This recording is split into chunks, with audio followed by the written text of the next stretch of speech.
ಕೇರಳದಲ್ಲಿ ನಟ ದರ್ಶನ್ ಶತ್ರು ಸಂಹಾರ ಪೂಜೆಯನ್ನ ಮಾಡಿಸಿರುವಂತಹ ವಿಚಾರಕ್ಕೆ ಸಂಬಂಧಪಟ್ಟಂತೆ ನಿನ್ನೆ ಮೂವರ ಹೆಸರಲ್ಲಿ ಪೂಜೆ ಮಾಡಿಸಿದ್ದಾರೆ ದರ್ಶನ್.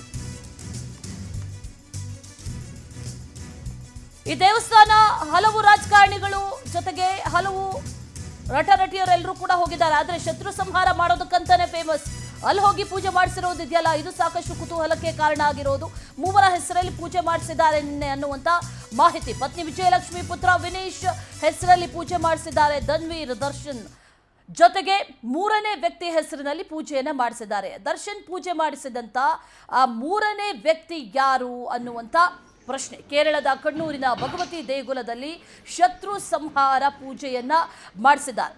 ರೇಣುಕಾಸ್ವಾಮಿ ಪ್ರಕರಣದಲ್ಲಿ ಸದ್ಯಕ್ಕಂತೂ ರಿಲೀಫ್ ಅನ್ನ ಪಡೆದಿದ್ದಾರೆ ನಟ ದರ್ಶನ್. ಒಂದಷ್ಟು ಕಮ್ ಬ್ಯಾಕ್ ಮಾಡುವಂತಹ ತಯಾರಿಯಲ್ಲಿದ್ದಾರೆ. ಸಿನಿಮಾ ಶೂಟಿಂಗ್ ಒಂದ್ ಕಡೆ ಆರಂಭ ಆಗಿದೆ, ಅದರ ಮಧ್ಯದಲ್ಲಿ ದೇವಸ್ಥಾನದಲ್ಲಿ ಕಾಣಿಸ್ಕೊಂಡ್ರು. ಇದು ಬಹಳ ಅಚ್ಚರಿಗೆ ಕಾರಣ ಆಗಿರೋದು.